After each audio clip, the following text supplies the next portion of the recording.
We got a state of emergency here.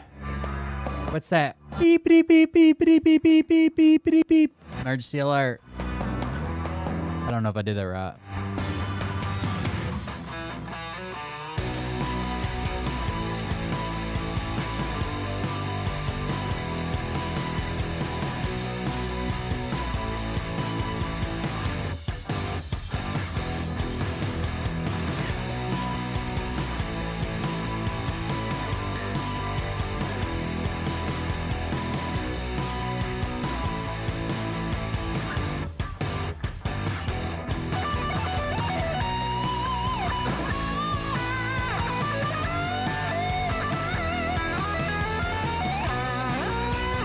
Yeah, especially those like quick pitch tents that you use. We use them all the time at the ball fields and shit, or campground and stuff like that. Like the tents that like expand and you pull them out of a bag or whatever. Those are really bad. They'll get airborne quick. Even trampolines if the wind's high enough.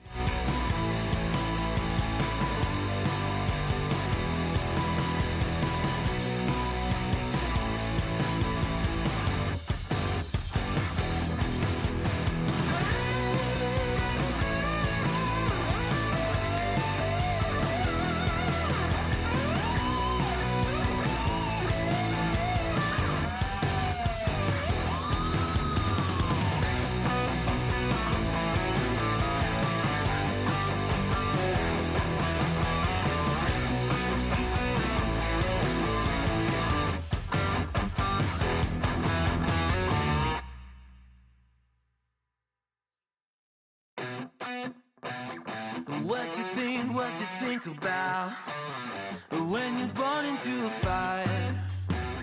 Let them burn it out. Sell them to the richest buyer. They wanna let the world decay. They tell us lies and fade away, fade away. We feel betrayed. We were raised to No. wake it to the back of the pack, kill it anyway. Listen up now, because we're never dropping out. Beat the odds, beat the I'm good friends. The brains are bigger than the doubt. We've been thinking for ourselves, never let the truth fade away. This is bigger than ourselves, we won't let the world burn away, burn away. We feel betrayed. We were raised to lose the race. Wake it to the back of the pack, kill it anyway. To play, haters face the world's mistakes. Wake it to the back of the pack, kill it anyway.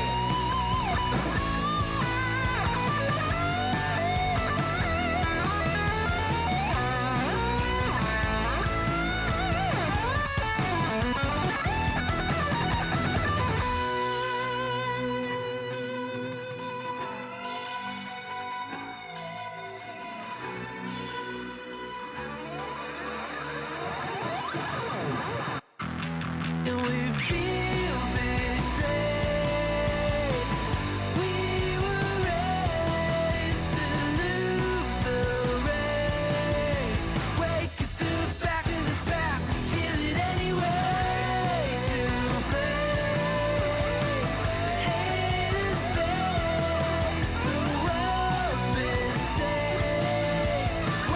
What's up, everybody? Welcome, welcome.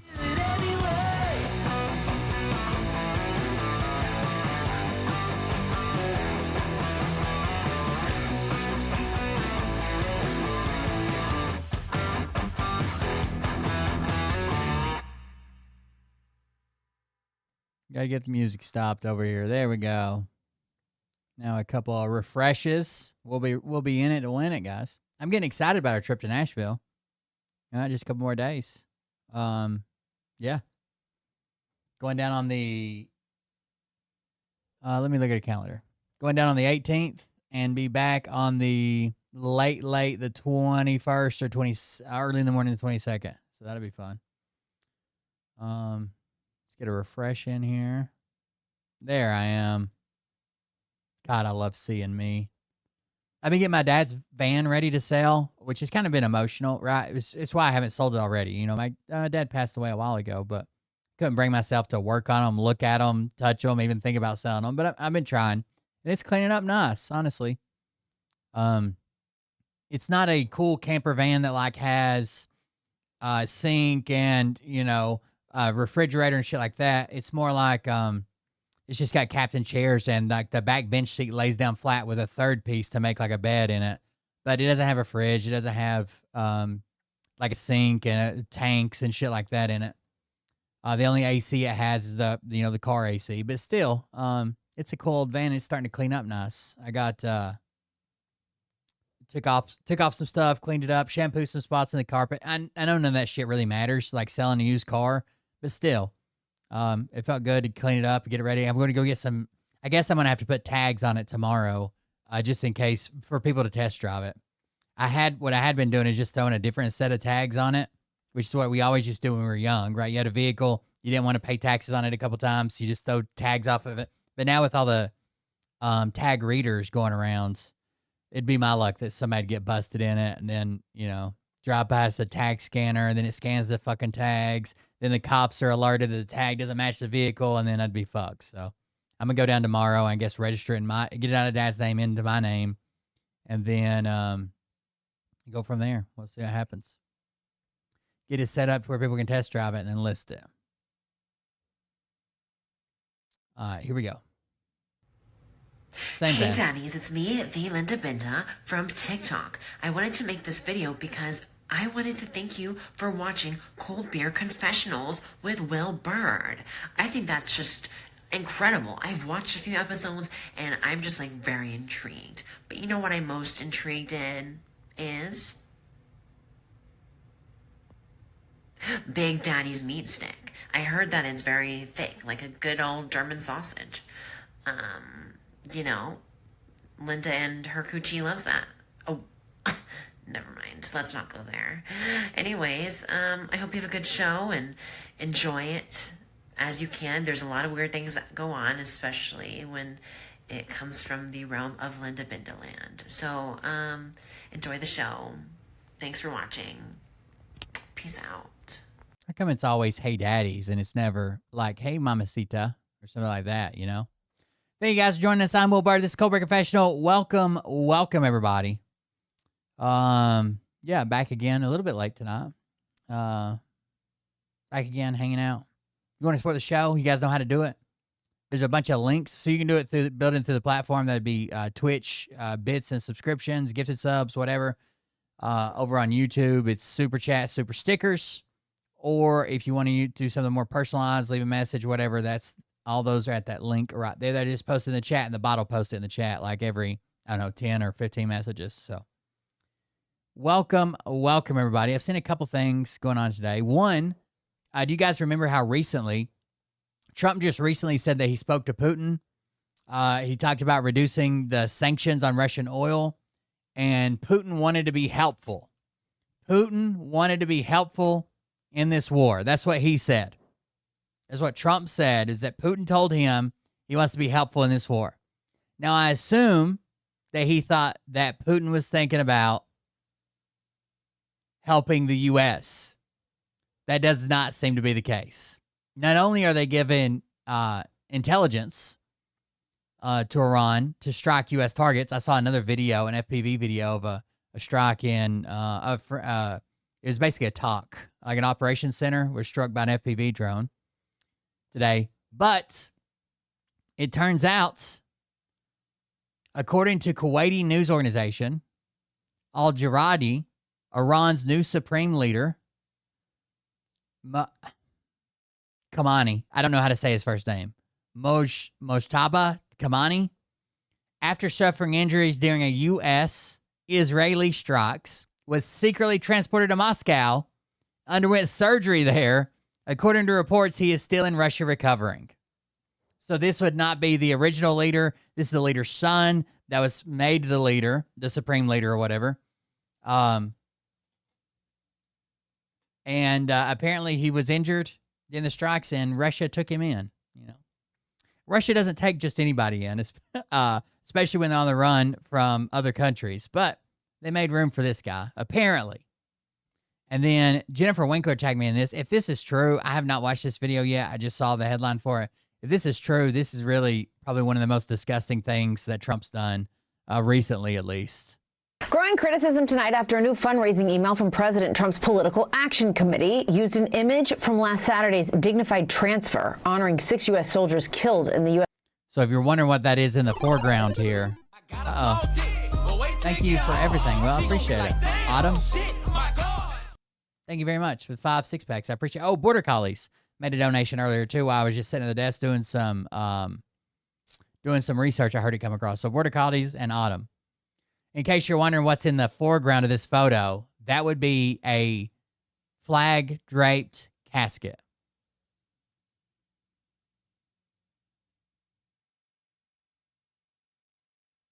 Trump is sending out fundraising campaign or fundraising emails.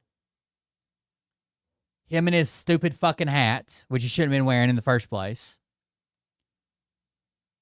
in front of flag-draped caskets for the dignified transfer, dead soldiers coming home, being transferred off. He's using this image for fundraising. Committee used an image from last Saturday's dignified transfer honoring 6 U.S. soldiers killed in the U.S. war with Iran. The email also promises access to private national security briefings. Let's bring in CNN's Andrew Kaczynski, who joins us now. Andrew, you've been digging into this. What are you learning? So this email was sent on Thursday night by Donald Trump's Political Action Committee. It's called Never Surrender. That is the PAC that supports Donald Trump. It's taken over for his campaign. This email was sent out Thursday night, and it's like you said, it promised private national security briefings. And in the middle of that email, there you can see it right there, is that photo from the dignified... I made a special... No, he lies all the time in these emails to get your grandparents' money. I don't think anybody under the age of 30 or anybody under the age of 40 would, even with cognitive disability, would believe these things, right? You have to be like 50, 60, 70s and have probably something wrong in your head. But it says, I made a special announcement to the public an hour ago. For the very first time ever, I'm opening up spots on the National Security Briefing membership, which implies that if you donate enough, you'll get national security briefings. And then, of course, the photo. Transfer of the remains of those soldiers who were killed in Kuwait in that Iranian drone strike. And right there, it's sandwiched in between two links that say claim your spot. And if you click on that, it takes you to a donation page for President Trump's Political Action Committee. It's got a lot of people outraged online, a lot of Democrats, a lot of members of Congress, a lot of former national security officials who are angry, saying that, you know, this is these soldiers were killed in a war that Donald Trump started, and now they're being used in a fundraising email by his Political Action Committee. We did reach out to the White House to ask about this yesterday, and the Republican. The final spots are reserved for my strongest supporters. You're one of them. This is no ordinary membership. As a national security briefing member, you'll receive my private national security briefings. From unfiltered updates on the threats facing. They know. Okay. So let's say this is an issue that the president is promising to sell national security briefings. Who is going to look into that? Who's going to investigate it? Who would potentially prosecute it? Nobody, right? Because he's got the entire establishment neutered, right? The DOJ's not going to fucking look into it. The FCC's not going to fucking look into it. Nobody's going to look into it. But I can almost guarantee they'll be like, that was a third party super PAC. The president has no knowledge of what they put in the emails, but he also does not deny that this may be an illegal avenue of fundraising. He shouldn't even be fundraising anymore. What the fuck's he doing? Either of them asking about this email. Unfiltered updates on the threats facing America, the straight truth on border Andrew, to your invasions, foreign adversaries, deep have presidential state sabotage. security briefings been offered to supporters before? No, they haven't, and it's not even entirely clear what's going on here, because when you click the link in the actual email, it takes you to a donation page for his PAC asking, and then there's all of this like text from Trump on the actual donation page in like large font, asking you to donate like $5, $10, $50,000.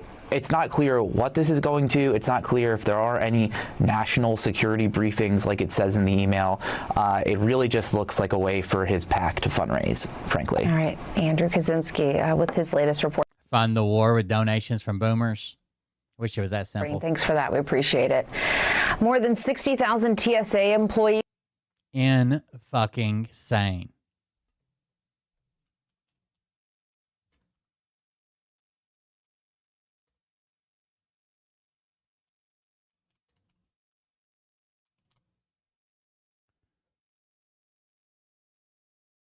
Insane, dude. Like, I don't even know what to say anymore. The guy's fucking lost it. Trump fundraising email offers national security briefings. Email, you'll receive my private national security briefings. I'm making this announcement public for the first time. This is President Donald J. Trump. I made a special announcement to the public an hour ago. For the very first time ever, I'm opening up spots on the National Security Briefing membership. Claim your spot. Very few spots remaining. Claim your spot. These final spots are reserved for my strongest supporters. You're one of them. This is no ordinary membership. As a National Security Briefing member, you'll receive my private national security briefings, unfiltered updates on the threats facing America, the straight truth on border invasions, foreign adversaries, deep state sabotage, and every danger the fake news hides. You'll get the inside scoop direct from me, President Trump, the leader who's rebuilt the greatest military in history and put America first like no one else. I'm the strong commander who stares down tyrants, obliterates terrorists, and never backs down. This is for patriots ready to stand with that kind of unbreakable strength, not for the weak or the wavering. Spots are extremely limited to keep it powerful and focused. They are running out fast since this just went public. Once they're filled, no more, no exceptions. Secure your place in this elite group right now. I'm sure it signs you up because I'm sure they probably signed you up for like a newsletter. Join now. Join me as a National Security Briefing member before the spots vanish. Thank you, President Donald J. Trump, 47th President of the United States.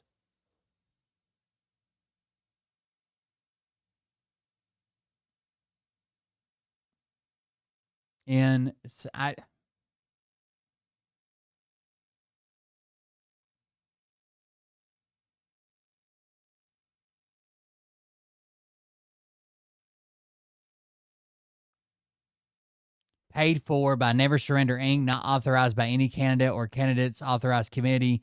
Then it says DonaldJTrump.com. While campaign frequently offer exclusive calls or briefings to donors, framing the perk as access to national security briefings tied to fundraising raises questions about monetizing information connected to national security. Cash donations in exchange for national security secrets is something that foreign governments can easily exploit. By the way, they're going after Tucker Carlson on this.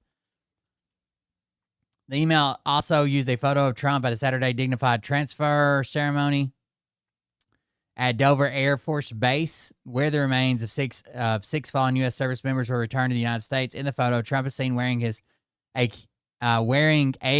campaign has typo. As 4 service members carry a flag-draped transfer case past him. Dignified transfers are traditionally solemn, non-political events, and using imagery from such a ceremony and a campaign fundraiser. I don't even care if they use an image from this, right? If you couldn't tell, right? If it was just him on the tarmac, he was saluting or whatever, people will probably dig it up and still make a fuss. But the fact that you can tell that's where he's at, and there's a goddamn, somebody's casket's there. Somebody's son is fucking laying there. In the photo, Trump is seen wearing his campaign hat as Forest Service members carry a flag draped transfer case past him. Dignified transfers are traditionally solemn, non-political events, and using imagery from such a ceremony in a campaign fundraising appeal exploits a moment honoring military sacrifice for political promotion. It also raises the question if Trump got permission from the family of the fallen, so I'm sure he'll find some family that'll say, oh, yeah, we loved it, just like he did when he was at Arlington. We loved it. Biden wouldn't tell us what happened to our son. He died in action. We loved it that he was out there. Before using it to raise campaign cash in exchange for national security secrets. This guy's so fucking disgusting.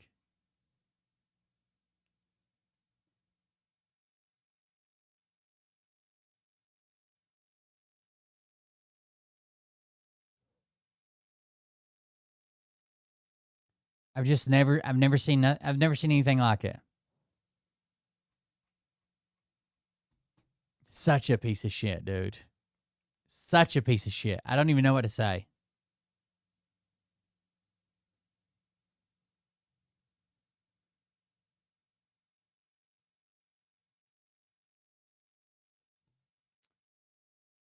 I guess we're just moving on. I found this weird scam. A very, very, very weird scam. Everybody knows AI is getting better. Fuck, I shouldn't have said that. You tell me if you notice anything weird with this video. Obviously, I'm already dropped AI. You tell me if you notice anything wrong with this video. TikTok video. I'm gonna have to mute it, obviously. Copyright music. But it's a guy in his garage, and it says, "You're black. Nobody wants your fucking military buckles." Now, I will tell you, you can't, like, typically you can click on this comment, and it'll take you to the video that the comment's from. It'll also take you to that person if they haven't deleted it. Even if they did delete it, it'll say comment unavailable. You can't do any of that. It didn't tag the person in the reply, but here we go.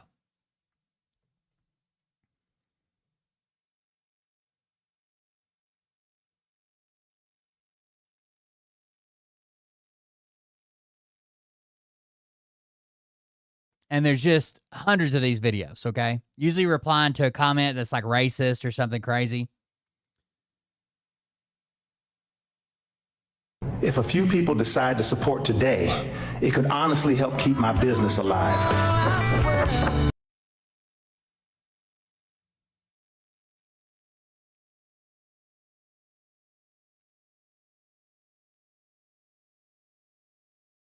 Okay. What's this? Hold on, I'll read these captions to you. Can the military lovers please stay for 12 seconds and save my belt buckle business? I've been making them for 5 years with no sales.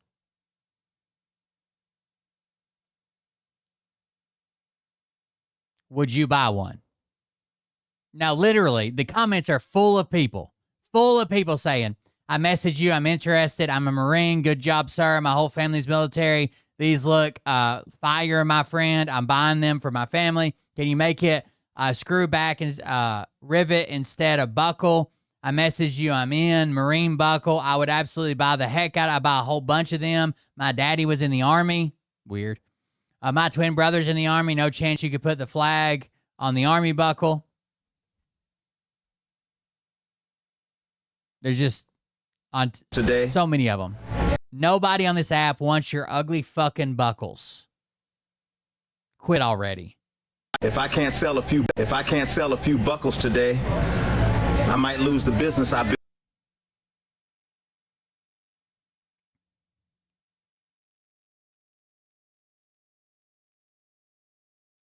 That comment made me so sad. I'm so sorry people are so cruel. You are truly amazing. I would love to buy one. What is wrong with people? Keep pushing.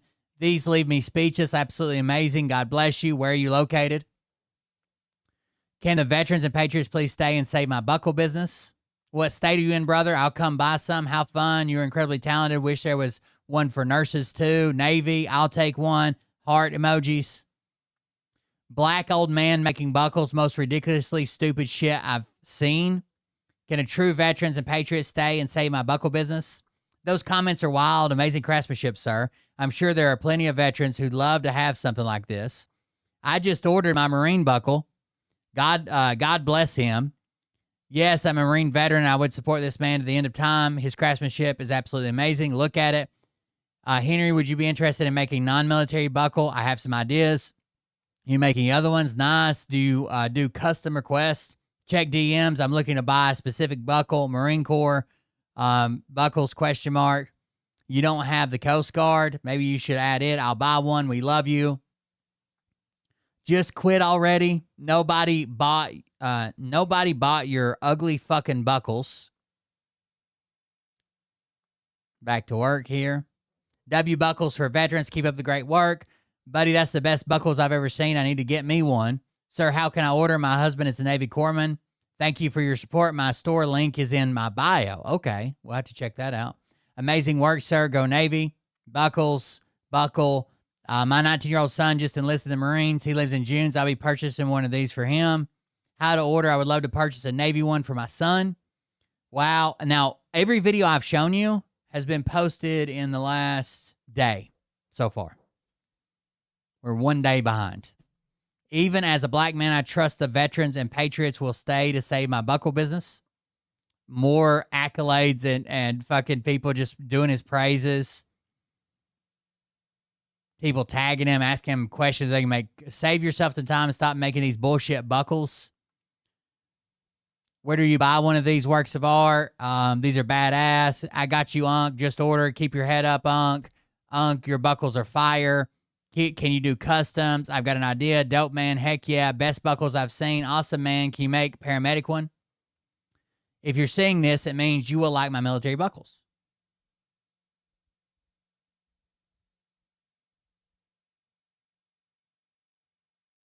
I'm going to give you a hint, okay? Obviously, it's AI. I kind of said that already.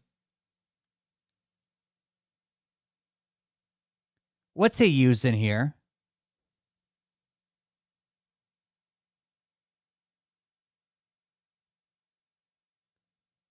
He's using a forge. Okay? Using a forge and a hammer. Does this look...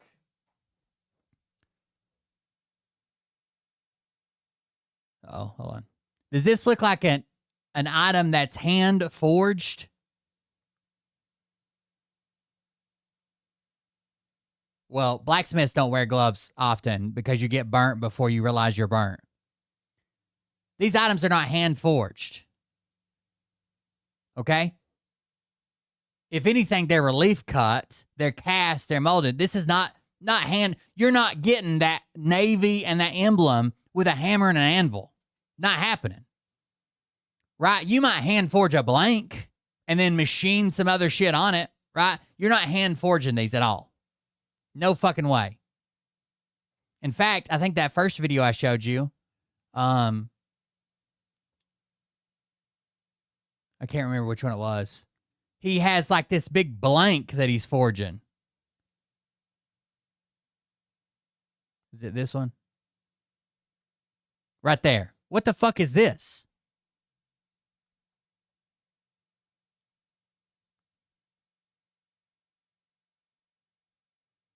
There's a blank. That's something you could do. Yeah, so the reason I've forged, there's a stream of me forging a bunch of knives and shit. Anyways, when you wear it like a heavy glove, like leather or something, you take away your sense to know what's hot and what's not, right? You'll see blacksmiths all the time. They'll put their hand near something before they ever pick something up. And then if you got on like leather or something that really resists heat, this heat will still overwhelm it. And you'll get burnt before you're even realizing you're burnt. You get third-degree burns before you realize you're burning. Lots of blacksmiths don't wear forges, in fact, or don't wear gloves. In fact, if you go to learn somewhere, they won't let you wear gloves. You will find occasionally blacksmiths wear gloves, but most don't. This could be a blank, and then he could send this somewhere maybe and get all that machined on the face, but that'd be kind of pointless. Why not just cut this out of a puck if you're going to get it machined? These are not hand-forged items. This is not something someone forges. In fact, we'll go over here. and click the link, and you tell me if you think these are hand forged. Look at the finish. You've seen hand forged like knives, right? They usually have a little bit of roughness to them if they're not machined, right? They have some roughness to them. This is like cast and enameled. This is not a hand forged item. Why the fuck are they putting him? Why are they putting him with a forge? The best I can figure is that some Chinese shop has figured out that rage bait sells. They use these fake comments. None of these comments are real. I've tried to find these comments everywhere. Stay safe. I've tried to find these comments everywhere. They're not real. They chose a black man because it's easier to jump on the racism, but they made him a veteran so even MAGA will like him, right? They have these fake comments that they put up there to make it look like a real comment. Then they claim that this guy's being called out, that he's losing his business. Here's one of him getting yelled at by a liberal. Look. Even as a black man, I trust the white men will stay to save my buckle. Nobody wants your stupid buckles, old man! Is that a thing that happens in public? Nobody wants your stupid buckles, old man! Is that a thing that's ever happened anywhere, ever? At all? In the history of everness? Hey, yo, black guy! Nobody even wears belts!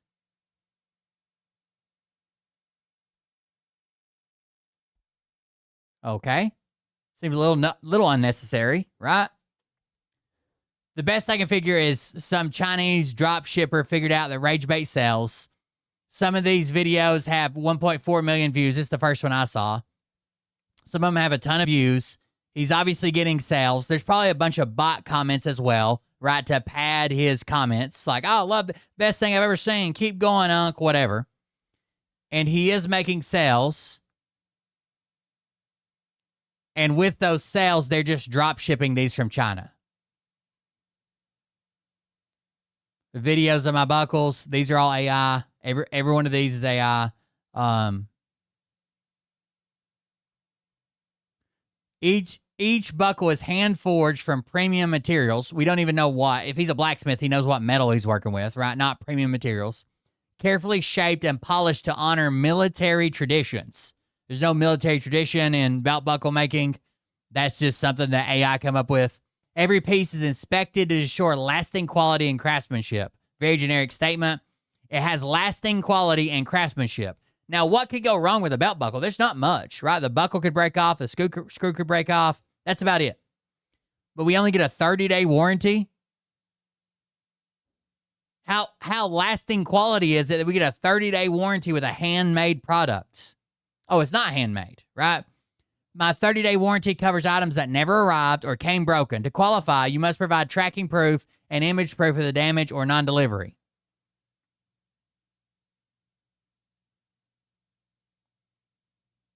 Someone pointed out earlier that he's got 6 fingers in some of the videos.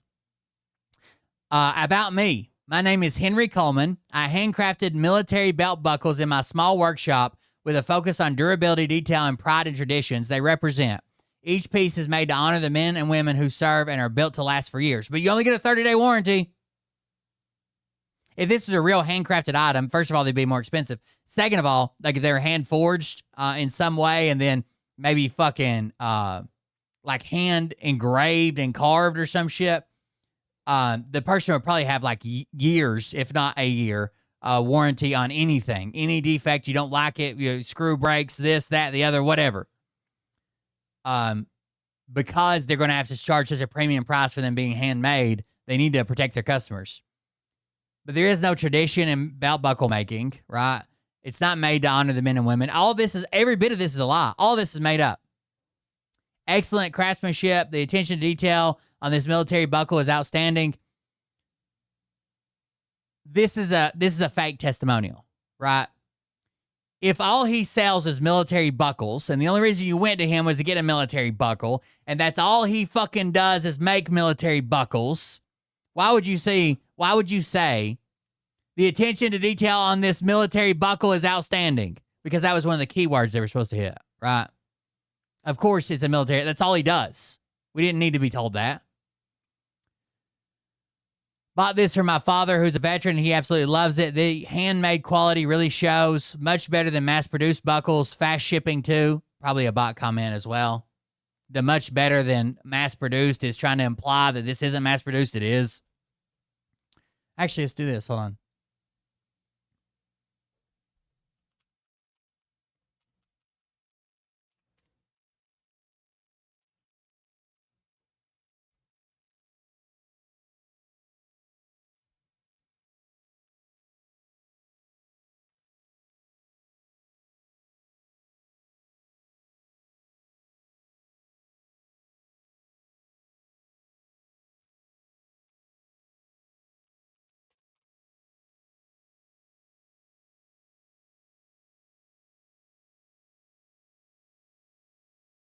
Sorry, give me just a second.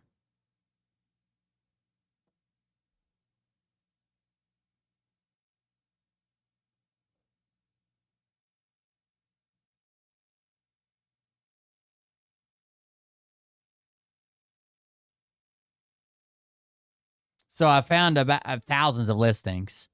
The cheapest you can get this from, this exact buckle, military theme, belt buckle, Navy, Air Force, Army are the options, which I think that's what he's got. Navy, Air Force, Army, Marine. That's why he doesn't have any Coast Guard. Is about $7.65. Drop shipped from some stand country, I bet. Someone's selling them on Etsy for $18. I wonder what the Etsy listing says. Hold on. He's selling them for $60 a pop. The Etsy listings for coolbeltbuckleshop.com. Trying to get the description. Hold on. Says, glorious U.S. Army tank, gun, belt buckle, a proud symbol of American forces, 2.5 by 3, fits belt, straps 1.5 inch in width. That's it. It ships out of Montreal from Cool Buckles, Montreal, QC.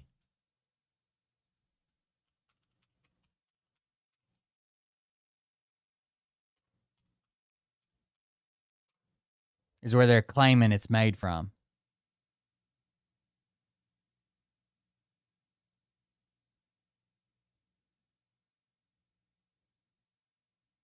I don't know that this is it.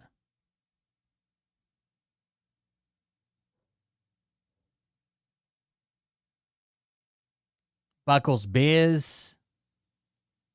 Buckles Big, cool belt buckles. Probably should have spelled it right, shouldn't I? The Etsy listing says, exactly, it says Cool Belt Buckle Shop makes this item from help from Cool Buckles, Montreal, QC.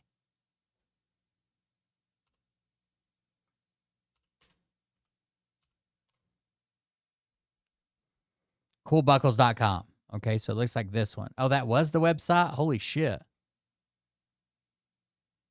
It's a bad website. Oh, there it is.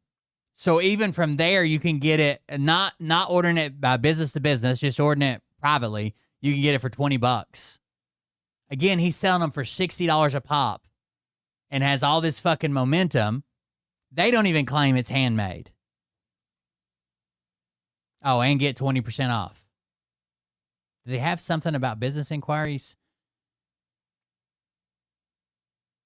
It doesn't seem so, but god damn, this is a bad website. I don't know who made this website. It's bad.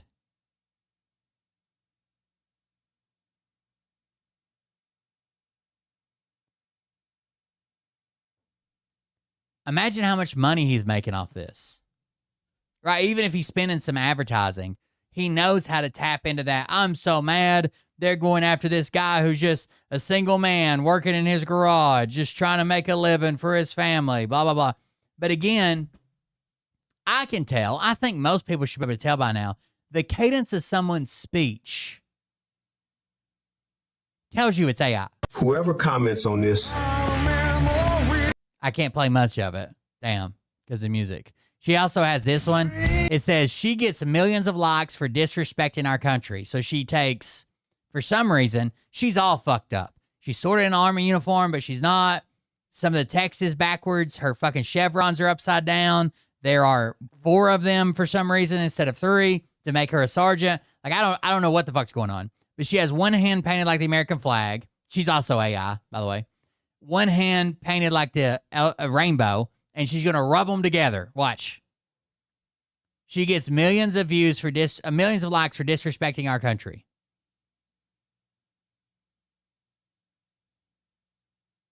While my military buckles, he's crying now, get 10 likes.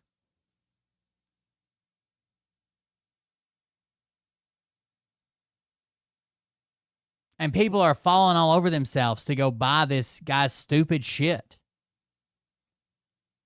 When was his earliest video posted? 1 week ago. The account's been live for 1 week. It's got 89,000 likes. The name of his shop is ironvalor.shop.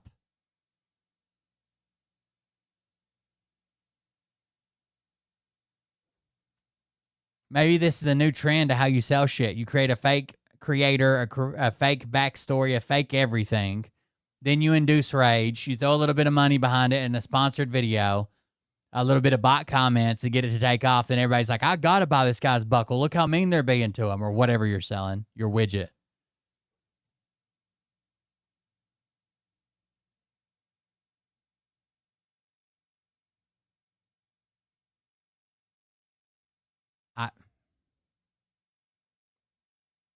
That's where we're at now, folks. Welcome.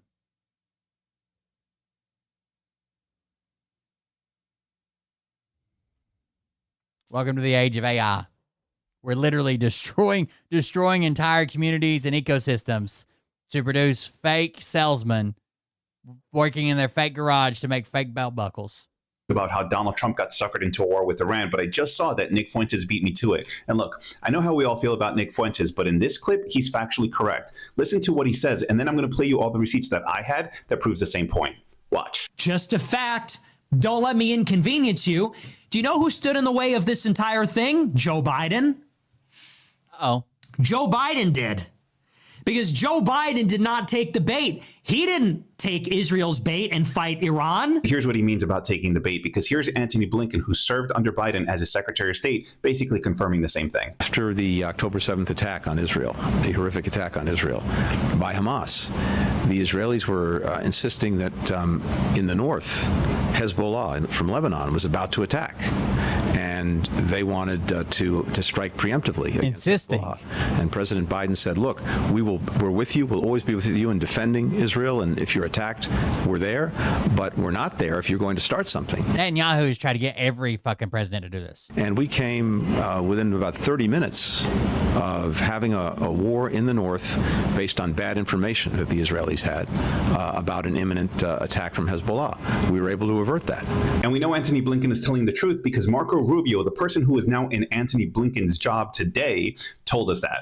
Watch. We knew that there was going to be an Israeli action. We knew that that would precipitate an attack against American forces. And we knew that if we didn't preemptively go after them before they launched those attacks, we would suffer higher casualties. And of course, Trump was asked about it, and here's what he said. And it was my opinion that they were going to attack first. They were going to attack if we didn't do it. If anything, I might have forced Israel's hand. And of course, Donald Trump is not going to come out and say that he was suckered into getting into a war with Iran. However, the fact that Antony Blinken is citing an intelligence report, that was faulty. The fact that it looks like Marco Rubio is repeating those same talking points from that faulty intelligence. And then, of course, we have this defense official testifying, saying that Marco Rubio was telling the truth. Watch. Do you dispute Secretary Rubio's statement? I think Secretary Rubio...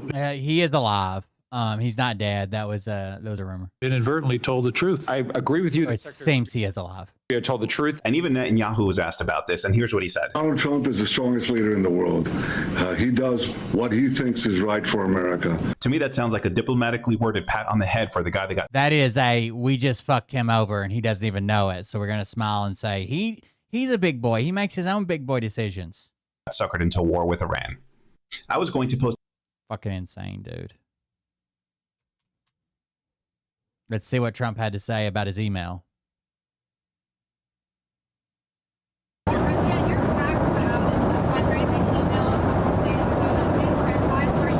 So she said, President Trump, your PAC put out an email fundraising identified transfer.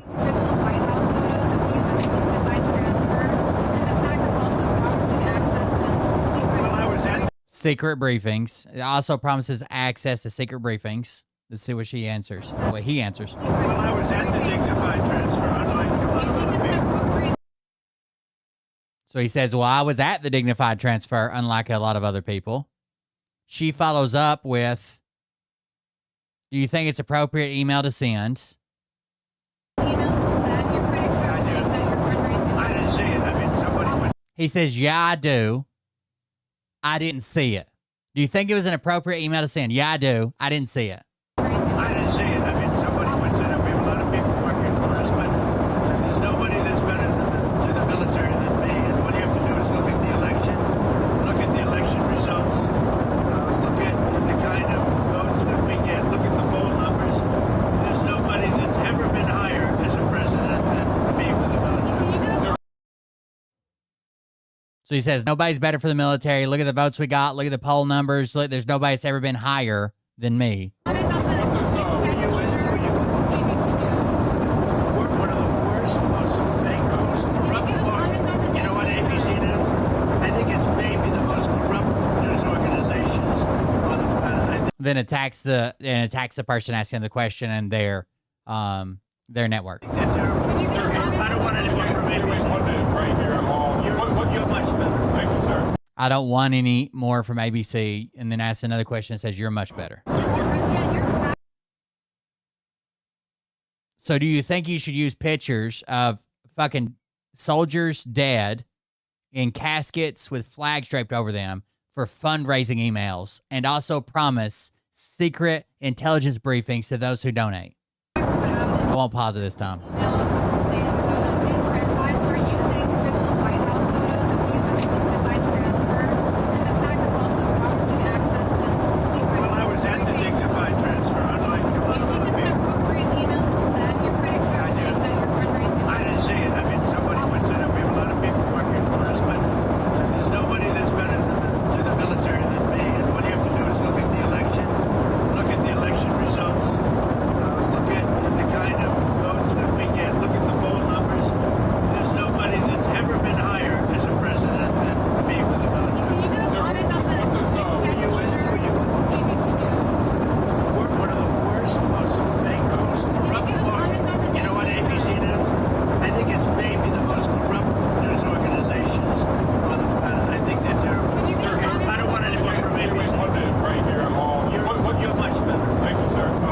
He's a piece of shit, dude.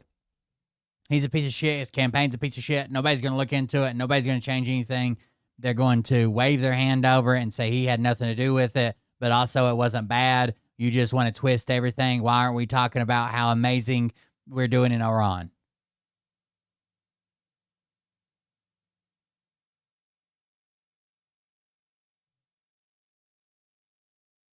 I fucking hate him so much, dude. I fucking hate him so much.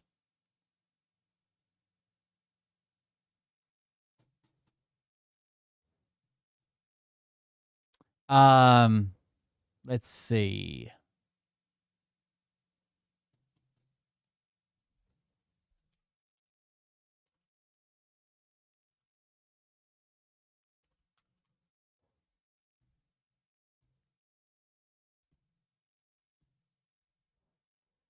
So the other day I found out that the CIA is preparing some kind of criminal referral against me, a crime report to the Department of Justice on the basis of a supposed crime I committed. What's that crime? Well, talking to people in Iran before the war.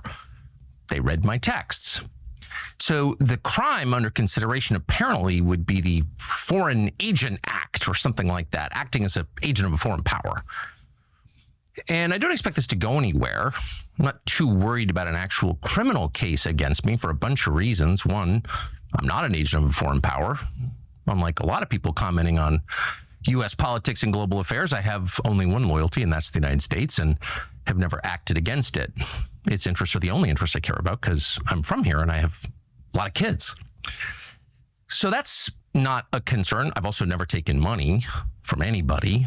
Don't need it, don't want it, and that's provable. And moreover, it's my job to talk to everybody all the time and try and figure out what's happening around the world. That's literally what I do for a living, and I'm not going to stop doing that. Nor should I don't think. I'm also an American, so I can talk to anybody. I have no secrets to divulge. So legally, I think the case is ludicrous, and I doubt it will even become a case. I'm bringing this up for a couple of reasons, though, and they're pretty obvious. So Tucker was texting people in Iran. So he says, for reading my text, he was texting people in Iran. He may or may not have had insider information before the attacks. One is that countries tend to become more authoritarian in wartime. It's just the nature of war. People are dying. The stakes are high. People's emotions have risen to a very high point, to a crescendo. And so there's much less tolerance for any kind of dissent in the homeland. The irony, of course, is the United States fights wars on behalf of freedom, but there's always less of it here in our country during war. So that's a widely recognized phenomenon, and it's likely to happen now too. Another point to make that is worth knowing is that the USIC, the intelligence agency, spy on Americans. Now, you probably knew that, and it's been revealed a lot, including by Julian Assange and Ed Snowden, both of whom are threatened with death for revealing it, but everyone knows. But it's probably a little more widespread than most people understand, and it's outrageous.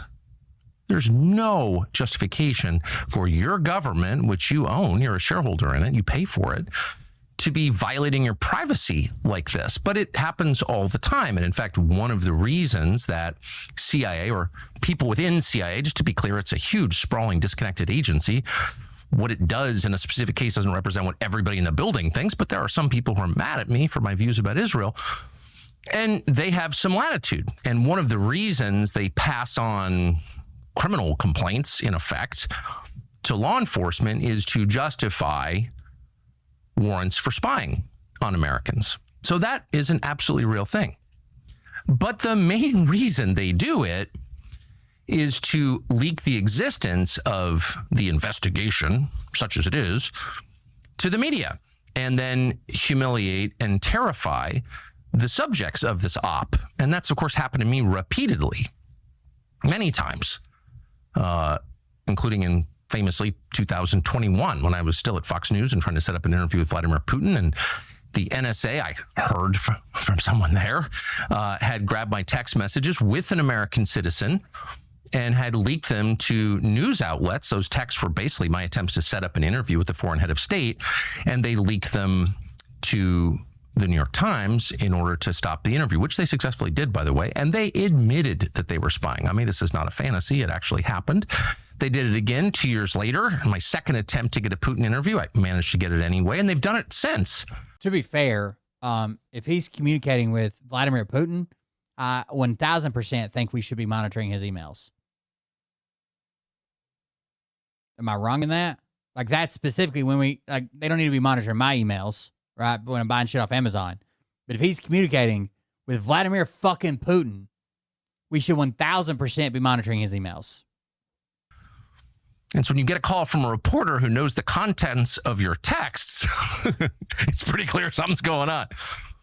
None of this, in my judgment, as of right now, is a huge threat to me. So I'm not making this video to complain about it or whine or ask you to send me money because I'm under attack. I'm saying it because it's true, and you should know what your own government is doing, and you should know what the stakes are. And you should know that a lot of what happens in this country that affects outcomes happens behind the scenes. Some of it is legal, some of it is not, including what I'm describing now. But it has an effect. And the intel agencies, again, not everyone in the intel agencies, because there are decent, hardworking Americans who work in the intel agencies. They're Americans, just like there are decent, hardworking Americans who work at the DMV. But there are also people with agendas and grudges and no sense of restraint who are happy to misuse the power they have granted them by our elaborate. Here's one big advantage we have in the war in Iran. If, because the most powerful military in the world is being led by 2 former TV hosts, if we don't know what we're doing, there's no way the enemy knows. Secrecy laws always a surprise. Fellow Americans for ideological reasons. That is entirely real. That's the story of Russiagate. And it's likely that things like that will begin to happen at greater scale now. So you should just know that going forward. Thanks.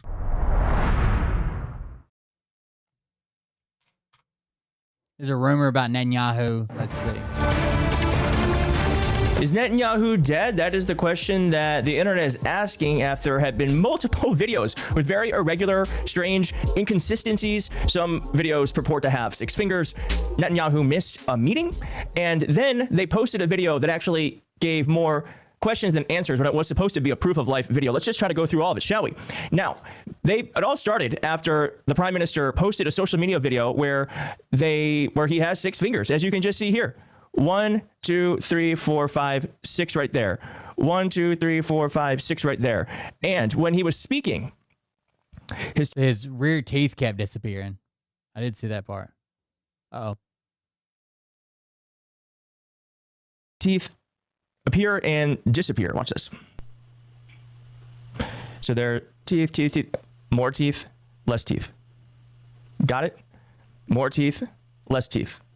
Okay, now, again, like these things, like maybe like not like isolated, it would be like, Keith, you're being a conspiracy theorist, whatever. And I would say to you, yes, you're right. In fact, this stuff has been rumbling for a while, and I didn't think anything of it because the internet loves to think someone's dead. That's their favorite pastime. And I wasn't about to take part in it. But when I saw the video that I'm going to show you in just a bit, I really had to wonder what is going on. Now, there was also a briefing where Netanyahu was meant to show up, but as it says here, he was missing from the latest security briefing. Now, folks said that this was very unusual, and it is pretty unusual for him to not be there, especially when there are all these rumblings. I don't, maybe I'm the outlier here. I hope he's fucking dead, and I hope it was painful. Is going on, that there's something wrong with Netanyahu, but he has missed these before. So again, I was like, I don't know. But then this came out where Netanyahu released a video. This is supposed to be a proof of life video that shows it's almost like sarcastic, like he's taking jabs at the people claiming he's dead. Everything is A-okay. Now let's watch this and then see if you can spot the inconsistencies, and then I will take you through them. מה שאלת אותי? חושב שאומרים ברשת שאתה בכלל מת? אני מת על קפה, אתה יודע מה? אני מת על העם שלי. איך הם מתנהגים, פנטסטי. אתה רוצה לספור את מספר אצבעות? אתה יכול להראות לנו? פה. ראית? There's just hands, only 5 fingers, blah, blah, blah. לחיים. חושב של המסר לאנשים שיוצאים It's kind of like a smart-ass video, like, hey, I only got 5 fingers, I'm still alive, kind of deal. אבל ליד מרחב מוגן.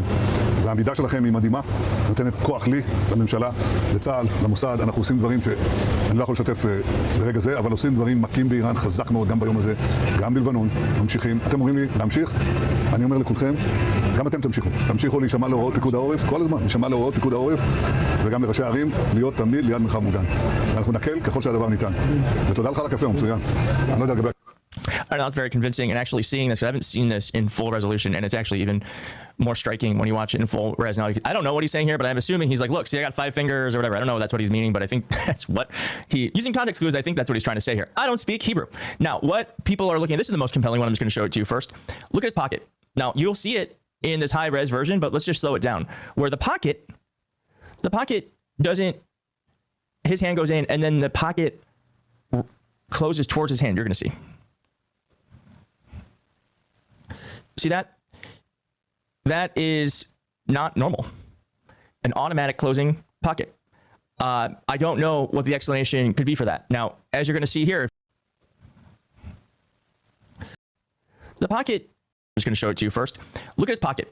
Now, you'll see it in this high res version, but let's just slow it down. Where the pocket doesn't, his hand goes in, and then the pocket closes towards his hand. You're going to see. See that? That is not normal. An automatic closing pocket. I don't know what the explanation could be for that. Now, as you're going to see here, if you didn't see it in the original video, it's strange. It happens in high res.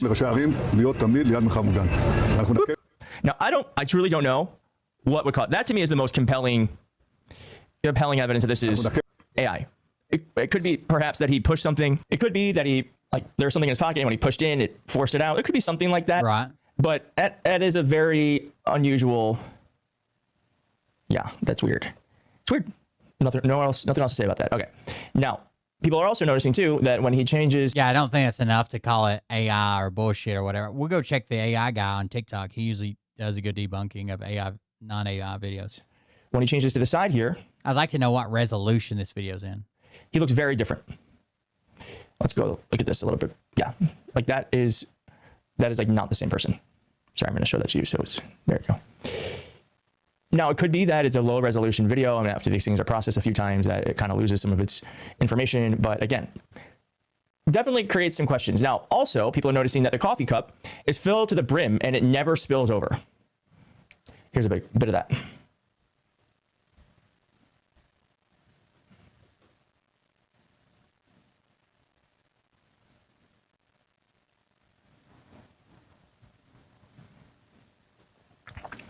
Again, like all these things added up, maybe. I mean, all these things, like, fuck, the guy I usually use has not done a video on this yet. Each one on its own, maybe I'd be like, okay. Never trust this exposure type stuff. Does it show up? Does it not show up? Are the lines right on his head? Never trust any of this shit. You're being crazy, but the lines in his hands are different.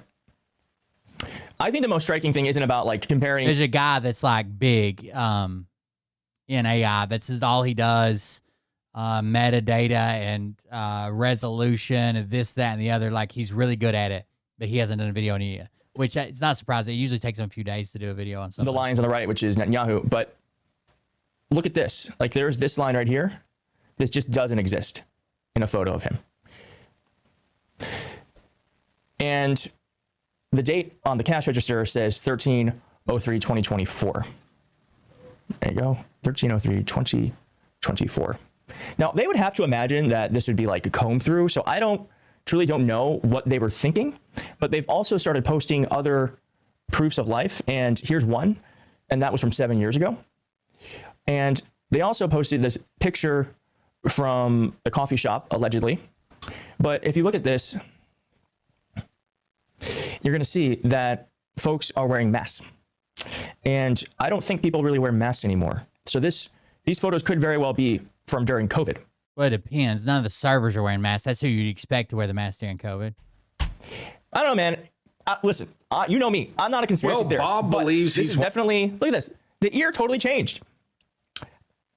So, and this is just all of us right now.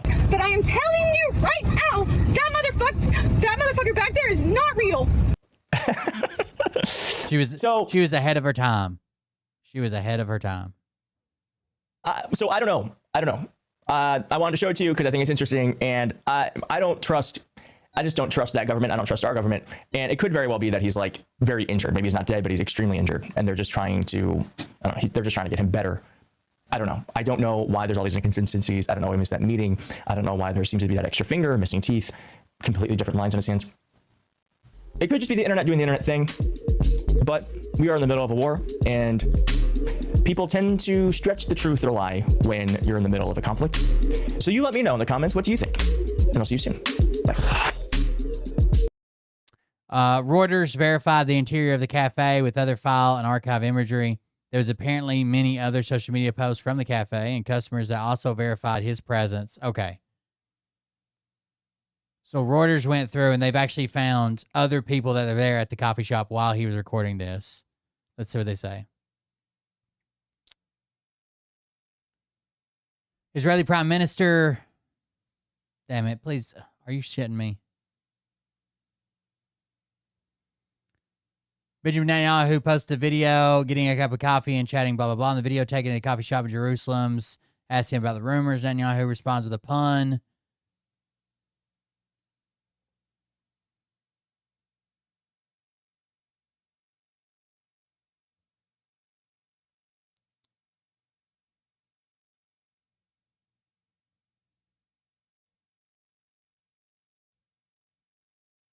It's a pretty long video. The background people seem to stay pretty consistent. I think the best giveaway that is real is what seems to be unblended makeup lines around his jaw near his ear, or maybe that's a filter. While the video is very much produced with additional lighting, I would actually assume it to be real. The coffee level wouldn't change much from a small sip, and it may have been a fake sip anyways, like a movie sip where he doesn't really drink anything. I do not think this is AI. The text seems really crisp. The text on the sign and the label of the register remains stable. I do not appear to have the hallmarks of AI text. I do not know Hebrew, though, so if anyone could tell me what the gibberish or not, that would be appreciated. The text on his coffee cup and female worker's apron have matching fonts and clean lines, although her apron is blurred from motion blur. As far as his coffee goes, the liquid level does indent slightly after he sips. A fresh latte can be very hot, so the sip would have been very small. I'm guessing here, but they probably would have to have poured a new latte for any retakes, so the foam art would stay pretty. Also, the latte art, 1, makes sense to me. 2 is altered in a logical way after he takes a sip. If you watch as he moves his arm around, the liquid acts as I would expect for the latte with a good amount of foam on top. I would guess about 1/5 or more of that cup is foam. The foam holds its surface tension well, so it would not spill like a cup full of water. Finally, humans and details in the background, while blurred, don't seem illogically blurred like AI would do. No melting or relatively natural movements for someone being filmed when they are not used to it. The sign reads in Hebrew. This establishment is owned by reservists. Many business owners had their businesses severely impacted by the war. In addition to them themselves getting deployed, there are signs like this all over. Show support. So too long didn't read. The sign is very kosher. I would say that this is definitely real. AI has a persistent problem with getting Hebrew correctly. Hebrew has a lot of very specific grammar structures and lots of rules for pronunciation that highly depend on the sentence. To be honest, most Hebrew speakers can't get it right most of the time, including myself. If this is AI generated, it would be the first time I've ever seen an AI video speak Hebrew correctly, and I've seen a lot of attempts to make something even near believable, and all of them failed miserably. Everything that I could read in the background was actually Hebrew and not some blurred gibberish. In addition, that sounds 100% like him and has absolutely no weird pauses or annotations. Lastly, despite what a lot of people think or try to make other people believe, thankfully, we are all extremely safe here. Iron Dome, blah, blah, blah. The cafe is real. It's in Jerusalem, and the interior branding in this video is consistent with their current branding and branding on the Instagram page and Google reviews. They also posted on their Instagram pictures of the visit that are much less professionally taken. I'm confident it's real. Oh yeah, they've got pictures of him inside, people in the background, lots of stuff going on. Maybe they're wearing masks for identity reasons if that's part of his security detail. So these are pictures that the coffee shop posted.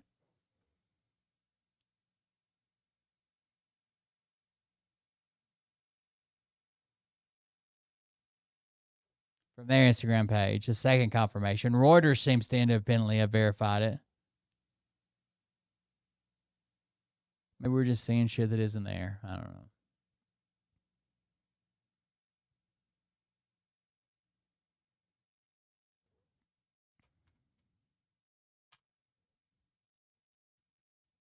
Well, Bob believes he's won the debate against me because he lives in a sprawling estate on the beach, and I like Keith Edwards. Does his set look bad? What's his set look like? Probably at the first of the video. I mean, it's curtain on this side, faux brick on this side. He's got some accent pieces. I think when he cuts down, more of these accent pieces are probably there. That's not bad. Strange. I'm on a fucking green screen. I guess I can't say shit.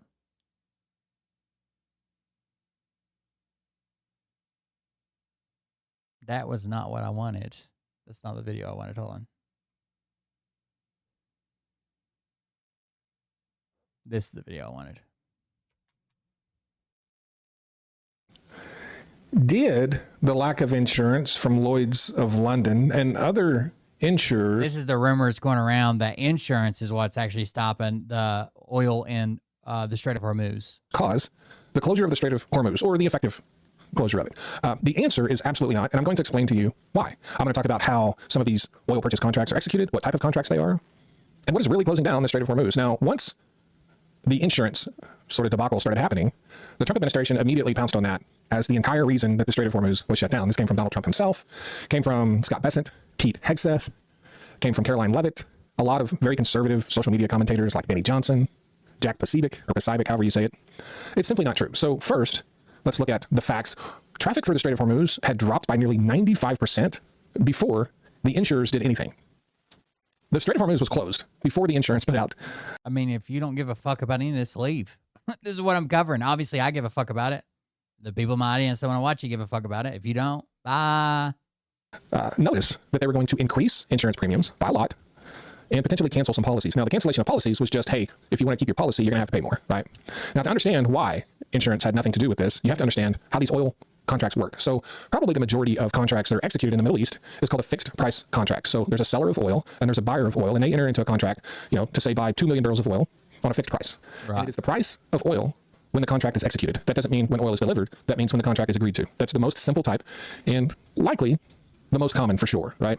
You agree to buy my oil for $70, I sell it to you for $70. Once the ink is on the contract, that's the price, period. No matter what happens between the time that contract is executed and the time that oil is delivered, none of that matters. You bought my oil for $70. If it went up to $100 before it arrived, that's your problem, not mine. And conversely, if it went down to $40, that's your problem, not mine. There's also something called a floating price contract, which is also very... So anybody on that set price, if they sign these contracts while oil was still on the lower end, and now it's up, well, I haven't checked it today. Well, it's the weekend, but it was up right around $100. And they haven't purchased that oil already to ship it or bring it or deliver it or whatever. They're kind of fucked. Very common. It's where oil is sold using the benchmark formula tied to indices. Well, they're not fucked. They're not doing as good as they would be doing. Brent crude benchmark, the West Texas Intermediate benchmark, the Dubai contract. Instead of a fixed number, the contract might say something like, Brent averaged this certain price during the 5 days around the bill of lading date. And we're going to do that plus $1 a barrel or something, It's basically around averages. A lot of oil is bill of lading date makes more sense. Sold on rolling averages. Sometimes it's 5 days. Sometimes it's as much as 30 days. Another very common type of contract is bill of lading. It's where the price of oil is determined, or the price of the contract is determined by what the price of oil was when the bill of lading was produced. Basically, which is the day the oil is physically loaded onto tankers. That would make the most sense in a volatile market for sure. If oil was loaded on March 1st, whatever the price it was that day, that's the price. And then you have something that's somewhat rare. It's called arrival pricing. And that's when the contract prices the oil based on the arrival date. And look, it can easily be a couple of weeks to a month before oil arrives. So the arrival pricing thing is pretty rare, right? So, you take the Brent average, the 5 days after discharge, right? Tanker is sailing, market price moves, goes up by $20. The final sale price changes to what the price of oil was when it arrived. Now, this is not used very often because oil prices can fall a lot during an arrival waiting period as well. And oil companies like to secure a specific number. They are more interested in security and stability and saying, hey, I know I'm getting this much for my oil, and no matter what happens to the price, I'm good with that amount, whether it goes up or down, right? So these are the type of contracts that are put in place. Now, you have to think about what was happening in the minds of people when these contracts were being executed. In the days leading up, and even the weeks leading up to this oil being sold that was going to be loaded into tankers in the Strait of Hormuz, what was happening? Because what was happening can give you a lot of insight into what type of contract or other things these companies would have done to secure their oil, and more importantly, secure their profits. 1/3 of the U.S. Navy was sitting offshore, pointed at Iran, when these contracts were being executed. 1/3 of the U.S. Navy. Yeah, we've been there for a while, so they knew the hot intentions. They knew stuff was going on. They knew something was happening. Sitting offshore, pointed at Iran, when these contracts were being executed. So what would have happened, and I can't possibly look at every single contract. I don't have access to these. But, I mean, we can make some pretty fair assumptions about the mindset of these very professional oil traders and what's happening in that environment, right? Now, a lot of them may have simply entered into an additional or, a fixed price contract, and they may have decided to hedge oil prices on the market to offset anything that might have occurred during the transit period. But what mostly likely happened was a floating price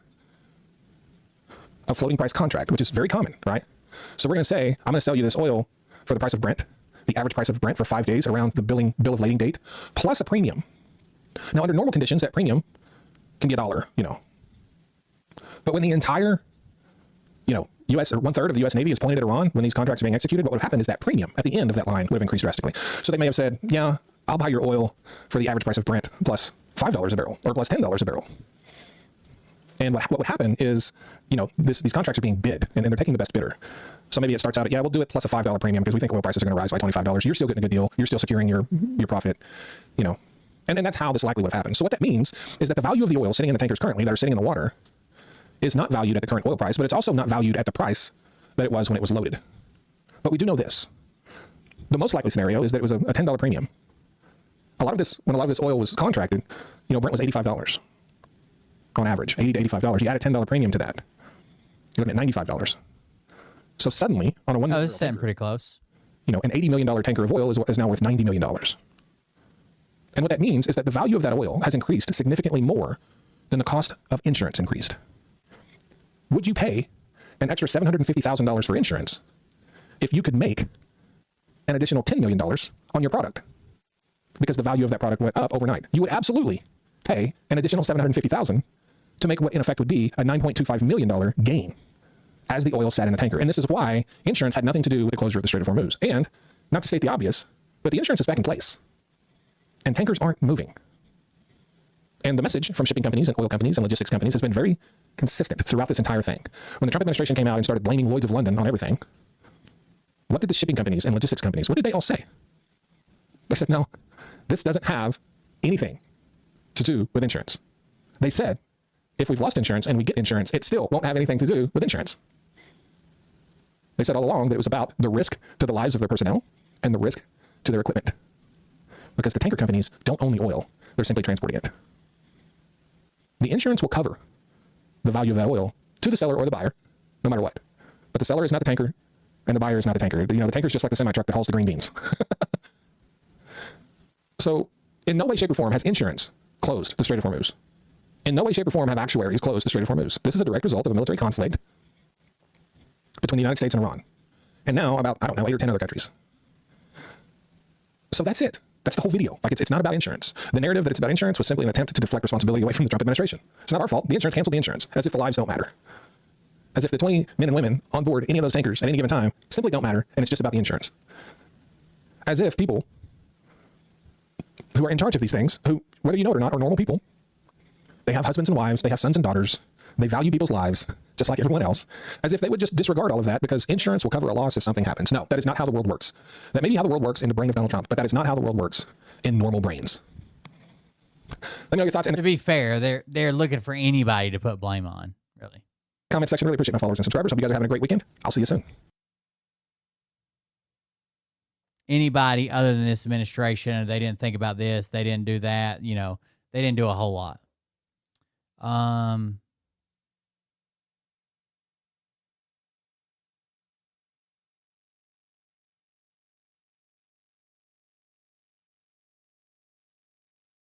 There was definitely a video I wanted to check out earlier, and I didn't. Was it from Cappy?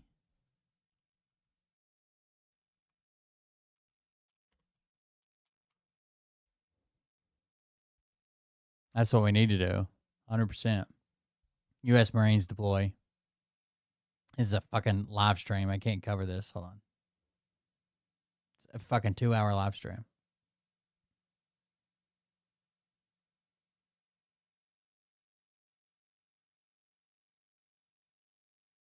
And we'll go to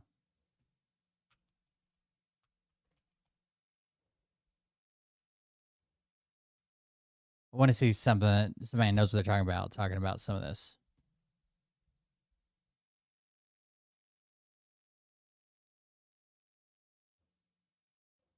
So President Trump is calling on our allies to help open the Strait of Hormuz after assuring them that the Iranian military has been, quote, 100% destroyed. I can't help but think this feels a little bit like we broke it, you fix it. Now, I want to start out with a casualty update. We got notification from the Pentagon of the 6 fallen in the KC-135 crash a couple days ago. On your screen here, left to right, is Major John Klinner, Auburn, Alabama. Tech Sergeant Tyler Simmons of Columbus, Ohio. Tech Sergeant Ashley Pruitt of Bardstown, Kentucky. Captain Seth Koval of Mooresville, Indiana. Captain Curtis Angst of Wilmington, Ohio. And Captain Ariana Savino of Covington, Washington. And one that I missed that I wanted to provide an update on here as well is France lost a soldier that was struck in Erbil, at their base in Erbil by an Iranian-backed militia. On the screen here is Chief Warrant Officer Arnaud Frion. My apologies in the pronunciation there. Was killed a couple days ago as part of ongoing operations in the Middle East. Now, I have seen in recent days we've started to make a bit of that shift to criticism of the conflict, or the strategic end state is criticism of the troops. I don't think that's genuine. What I have seen is just a constant flow of support for our troops, our sons and daughters that are out there in harm's way, and so far they've executed. Yeah, it sucks. I mean, they're doing their job. Now up the chain of, and they're not honestly not doing it that bad. Like, they're not doing a bad job. They're doing their job. we just know what that means when we send young people to the Middle East, right? They're not all coming home. Especially getting into the civilian leadership, there are and there should be questions about pairing that tactical success with strategic victory. I think that's an obligation of a citizenry to make sure the sacrifices, like those 6 we just had on the screen here, are not in vain, and the cause and what we're able to achieve is worth what they've given. So we should expect pushback on making sure that these... Look at the Iraq war lasted so long that people just kind of gave up. Like you might see somebody died on the news, and your first question is like, holy fuck, we're still in Iraq? Like, what the fuck is going on there? You know what I mean? Like, we just got numb to it. It was just all the fucking time. Sacrifices, as they continue to mount, are towards a good purpose, and we actually can accomplish that purpose. Now, let's start out with a statement from President Trump yesterday when he said many countries, especially those who are affected by Iran's attempted closure of the Hormuz Strait, will be sending warships in conjunction with the United States of America to keep the strait open and safe. The strait is closed. Right, so it's not that they put mines across. They didn't put I don't think they put mines. We've heard mixed stories on that. They didn't put a sign that say we're closed for business right now. It is the threat of drones, missiles, and mines that has prevented just about all ships, except those that are Iran. By the way, we've destroyed 100% of the military capability and assets. Also, they could launch a missile at the strait at any time. And some granted waivers too from passing through the strait. Trump says we have already destroyed 100% of Iran's military capability, but it is easy for them to send a drone or two, drop a mine, or deliver a close-range missile somewhere along or in this waterway, no matter how badly deterred they are. The Iranian military is not 100% defeated. It's not close. I mean, there's a bunch of different numbers. It couldn't be. It couldn't possibly be. If they have the ability to launch a drone or a missile or a mine at any moment. We can point to drone launches are down, missile launches are down, but as we've spoken to before, those numbers actually need to be at 0, and we need to know that they're at 0 for this foreseeable future for the strait to get back anywhere near normal levels of activity. On top of this, and we'll run through why the strait continues to be closed here in a moment. This is why I get so mad with the shit he says, and it's a line. People are like, oh, you know how he's just riffing, you know, he just says things. He doesn't literally mean. We need him to say things that are literal. We can't just keep making excuses like he's a toddler. We need the President of the United States to speak in facts and literal statements. Not, they're 100% destroyed, infrastructure, military capabilities, all of it's gone. Also, they could shoot us with a missile at any time, so we got to be on our toes.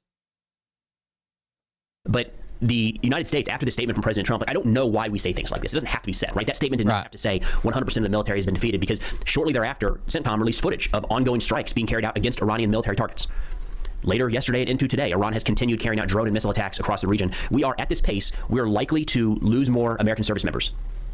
Just the rate that this is going and the intensity of this conflict, there's no benefit at all to falsely say that the entire military has been defeated when they very clearly have not. Now, I had some comments yesterday of folks asking, how can the Persian Gulf be shut down? How can the Strait of Hormuz be shut down when Iran is on the receiving end of devastating bombardments day in and day out? That's a good question. And the reason for that is when you look at Iran here on the map, the big country, but the entirety of the Persian Gulf can be ranged from anywhere inside of Iran. So to shut down this strait, this narrow waterway here, which is effectively what they've shut down, it does not require having naval resources in that area. It does not require manning fortresses in that area. It doesn't even, none of that matters. The Iranian Navy could be 0. The Iranian Air Force could be 0. But if there is just the threat that Iran could send a drone to strike a vessel moving through there, then the commercial shipping, these private companies and their insurers will say that it's not worth it. That is the challenge right now. And that is, according to President Trump, what he's hoping to open with the help of some of our international partners. He continued by saying, quote, hopefully France, China, Japan, South Korea, the UK, and others that are affected by this artificial constraint will send ships to the area so that the Hormuz Strait will no longer be a threat by a nation that has been totally decapitated. One way or another, we will get the Strait of Hormuz open, safe,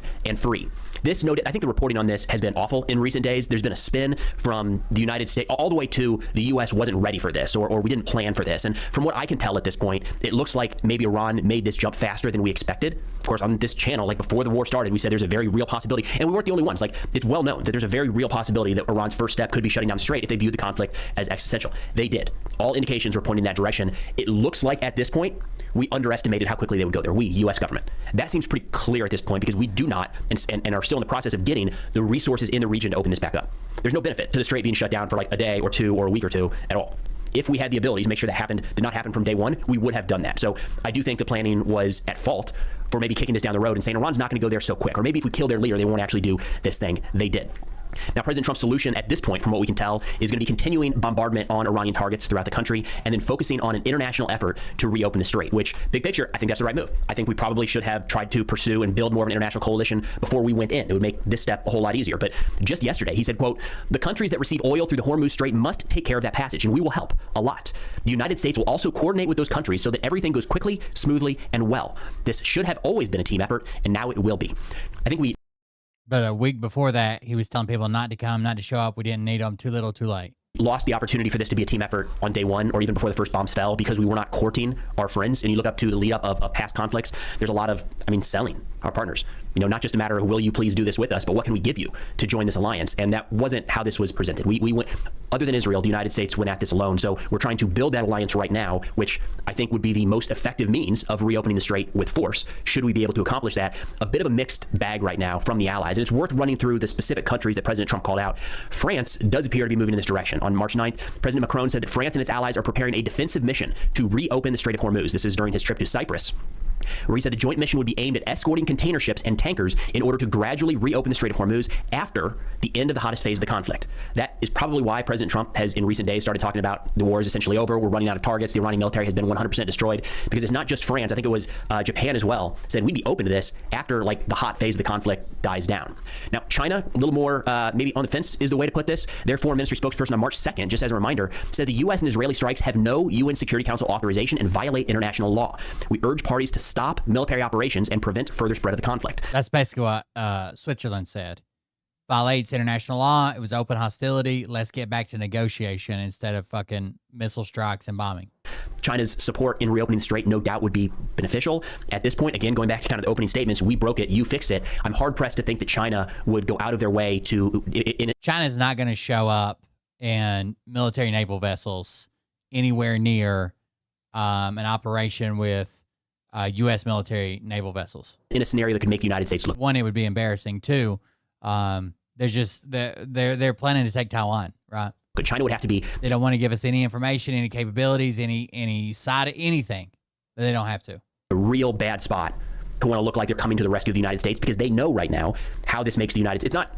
Look, we're the ones that kicked off the war that has led to the closure of the strait, right? This isn't rocket science. China knows how that makes us look. I don't think they're going to be chomping at the bit to come to our rescue until they are in over their heads, and I'm not sure they're there quite yet. Japan also sounds like they might be open to this down the road. Tokyo flatly rejected in the near term the deployment of minesweepers, but the prime minister did say that operations could be considered after the conclusion of active hostilities. Again, probably an indication as to why President Trump has been so adamant in recent days, talking about, hey, the war is effectively over. We already won. That might open the door to some of our allies coming in and providing assistance in reopening the strait. Of course, they see the same thing that you and I see, which is missiles and drones still flying across the region, and the U.S. still actively engaging military targets in Iran. So I'm not sure that that language... If Iran can hit other fucking countries, even in the Middle East, with drones and missiles, they can definitely hit the fucking waters off their shore, which is going to have the desired impact, but it's probably what he's trying to do. We have not heard much from South Korea or the United Kingdom in terms of following President Trump's statement yesterday. And I do want to note that in that statement, in the first one, he talked about how we all should do this. The next one, he talked about how it's in the process. So it sounds like the coordination has begun, and there might be active planning underway, maybe already active obligations and commitments from our allies for a joint military operation in the Middle East to help open the Strait of Hormuz. But I think it's, again, I think that's the best path available right now. If the number one focus was opening the Strait of Hormuz, we would enter negotiations with Iran. We would have to give up a fair amount at this point, because they do have a fair amount of leverage, in all honesty, especially around the strait. That would be the fastest and the easiest way to open the strait today. That's not good for us, short or long term strategically. The next best option there is if we can build some sort of coalition to go at it together. The last thing we want at this point is the U.S. Navy filling the Persian Gulf, Marines landing on shore, Air Force flying constant sorties over Western Iran, dodging Iranian missiles and drones, trying to keep the strait open, with commercial ships saying, no, it's still not worth it. And we're continuing to go deeper and deeper and deeper into this. So I like the idea of coalition building. I wish we would have started it earlier. Hopefully this gets things moving in the right direction. But that's all we got for now. Thanks for watching, and I'll see y'all next time.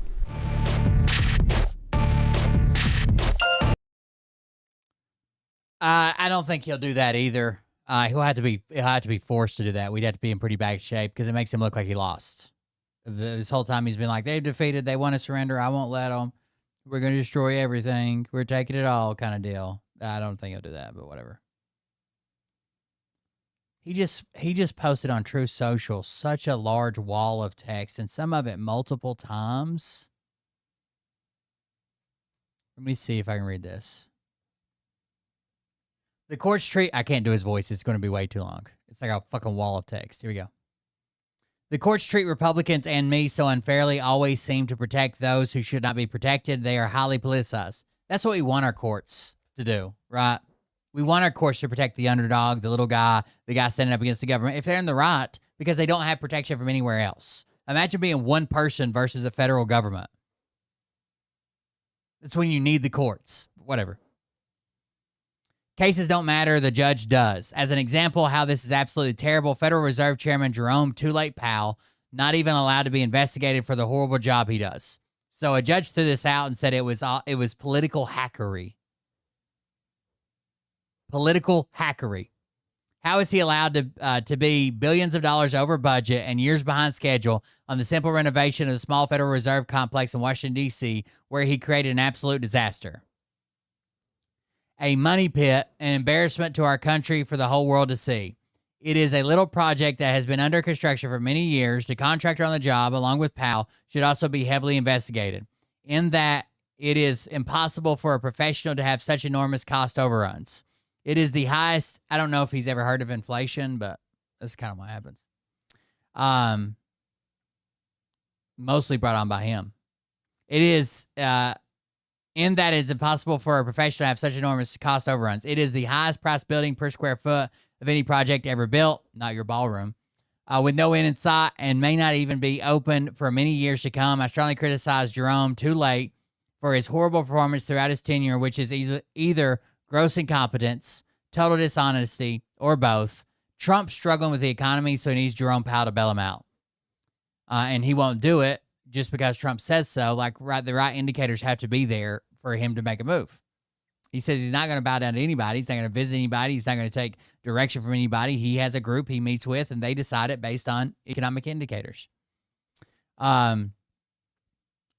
Which is either gross incompetence, total dishonesty, or both. And in return for this well-justified criticism, I get viciously and wrongfully blamed by, as usual, a wacky, nasty, crooked, and totally out-of-control judge named James Boasberg, a man who suffers from the highest level of Trump derangement syndrome and has been after my people for me for years.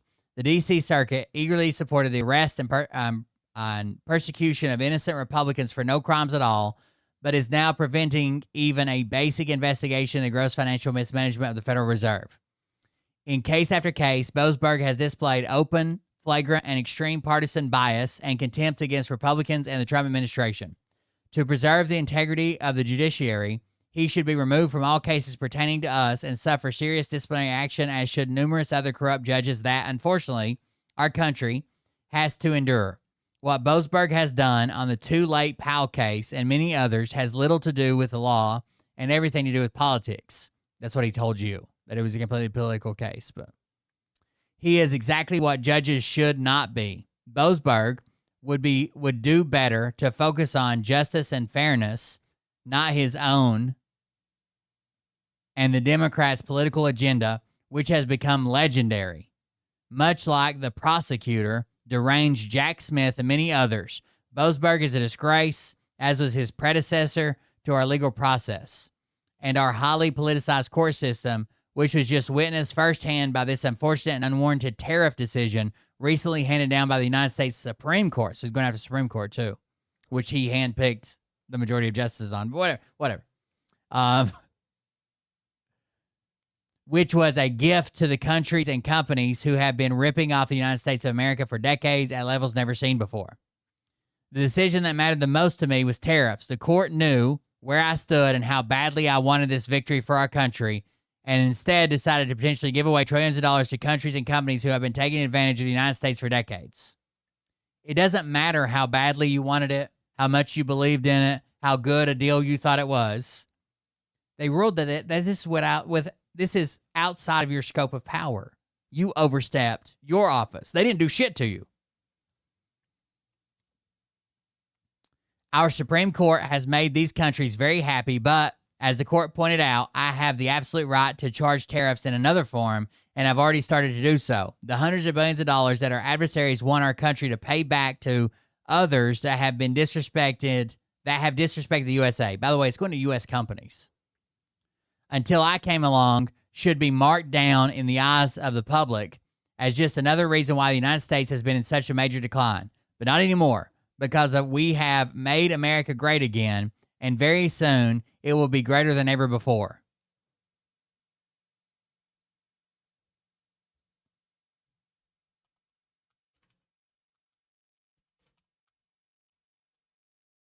He hates any judge, even judges he appointed or other Republicans appointed. It doesn't fucking matter, right?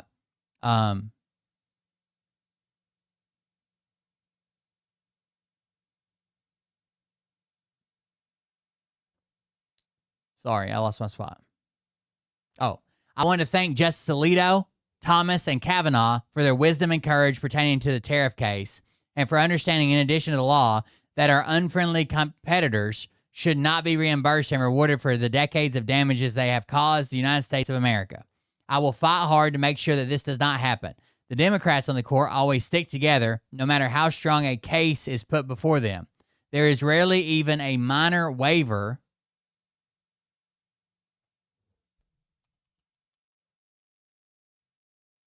He misspelled waiver. Like, he misspelled waiver. Weird. But Republicans do not do this. They openly disrespect the presidents who nominate them to the highest position in the land. What? So you're saying if a president nominates you, you should do what he says?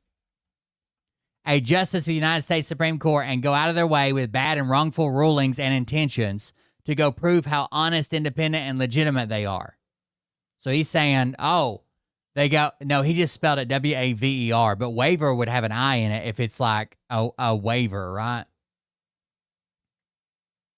Oh, no, that's a waiver like you sign. Maybe waiver is spelled that way. Is waiver like the motion, W-A-V-E-R? I could be wrong.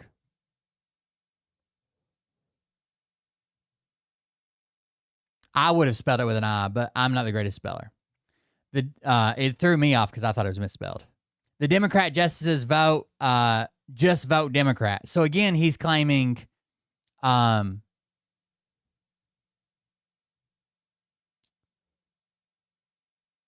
that if you're appointed to this office, you should respect him enough to carry out his wishes because he wants it really bad.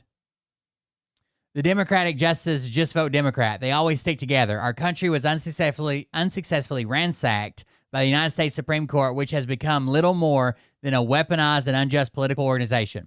The sad thing is, they will only get worse. They wouldn't even call out the rigged presidential election of 2020. So again, it's waiver with an I? No, everybody's arguing. I don't know. They wouldn't even call out the rigged presidential election of 2020 because they said that I, as President of the United States, did not have standing to challenge it, and now, with time, it has been conclusively proven to be stolen. So now he's calling them out and saying, look, the Supreme Court wouldn't even stand up for 2020. It's not waiver with an I. Okay.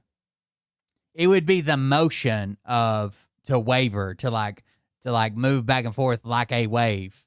That would be the same thing, the waiver. Well, however that one's spelled.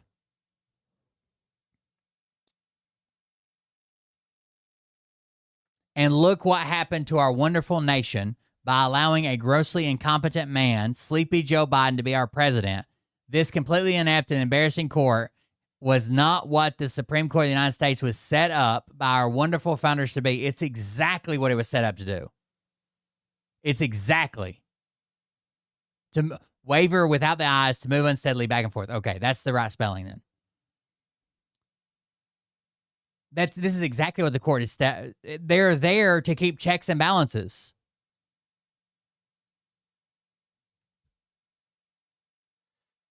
So he did spell it right. I was wrong. They are hurting our country and will continue to do so. All I can do as president is call them out for their bad behavior.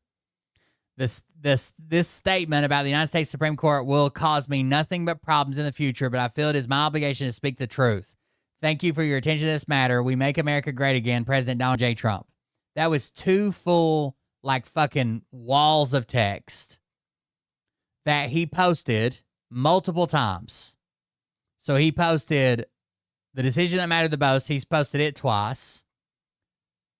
Then he posted the courts have treated Republicans like me so unfairly. The first one I read once. Then he took screenshots of them and posted them again. Look.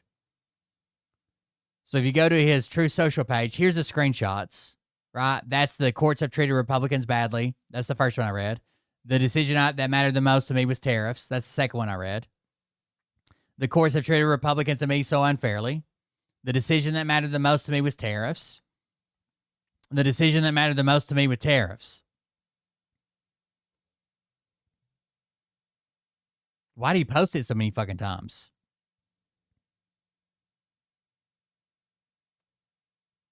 Iran has long been the master of media manipulation and public relations. They are militarily ineffective and weak, but are really good at feeding the very appreciative fake news media false information. Now AI has become another disinformation weapon that Iran uses quite well, considering they are being annihilated by the day. They showed phony kamikaze boats shooting at various ships on the sea, which looks wonderful, powerful, and vicious, but these boats don't exist. It's all false information to show how tough their already defeated military is. The 5 U.S. refueling planes that were supposedly struck down and badly damaged, according to the Wall Street Journal's false reporting, and others are all in service. It didn't say they were struck down. It said an explosion went off beside them, and they were put out of service. It was close enough that one was damaged and 4 more were put out of service, because anytime you have an explosion near a plane, you have to fucking check everything out. Are all in service with the exception of one, which will soon be flying the skies. Buildings and ships that are shown to be on fire are not. It's fake news generated by AI. For instance, Iran, working in close coordination with the fake news media, shows our great USS Abraham Lincoln aircraft carrier, one of the largest, most prestigious ships in the world, burning uncontrollably in the ocean. Not only was it not burning, it was not even shot at. Iran knows better than to do that. The story was knowingly fake, and in a certain way, you can say that those media outlets that generated it should be brought up on charges for treason. We're back to treason again. For the dissemination of false information. The fact is, Iran is being decimated, and the only battles they win are those that they create through AI and are distributed by the corrupt media outlets. The radical left-wing press knows this full well, but continues to go forward with false stories and lies. That's why their approval rating is so low, and I can win a presidential election in a landslide getting on 5% positive press. They have no credibility. I'm so thrilled to see Brendan Carr, the chairman of the FCC, looking at their licenses of some of these corrupt and highly unpatriotic news organizations. Unpatriotic again. They get, by the way, these are things they say in like fucking North Korea. Like the news agency was being unpatriotic. Okay. They get billions of dollars of free American airwaves and use it to perpetuate lies, both in the news and almost all of their shows, including late night morons who get gigantic salaries for horrible ratings and never get, as I used to say in The Apprentice, fired. Thank you for your attention to this matter.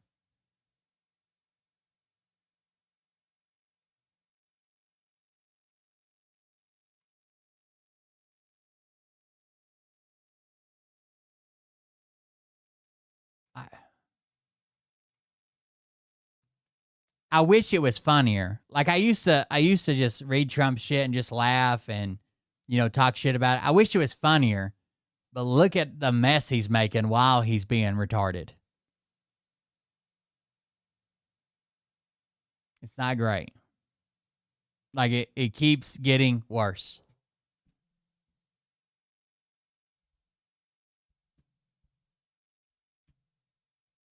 All right, guys, I'm going to kind of wrap it up. I don't know, 20 minutes early tonight. I could get up in the morning and go get license plate and title and shit for my dad's van. So I'm going to wrap it up here. If you want to support the show, you can do that at the link. Even if we're off the air, you can donate here. Make sure you leave a message. I'll thank you next time I'm live. Thank you for the donations tonight. I appreciate it. Yeah, support the show if you like this. Listen to me bitch, a place to hang out while I bitch. That's how I pay the bills for the office and stuff. That's the only way I can put on the show. It has to pay for itself. It doesn't have to make a shit ton of money, but it's got to pay for itself. So support the show if you want to. I greatly appreciate it. Thank you all for tuning in. Thanks for hanging out with me. We'll see you about the next one. Have a good night. And we'll see you tomorrow. Getting ready for the trip in Nashville. We'll be going down on Thursday. So we'll be live streaming, probably driving part of the trip, and then I'll cut it loose, and then we'll probably live stream that night when we go out. So thank you guys for joining us. Thank you for being here. See you tomorrow. Have a good one.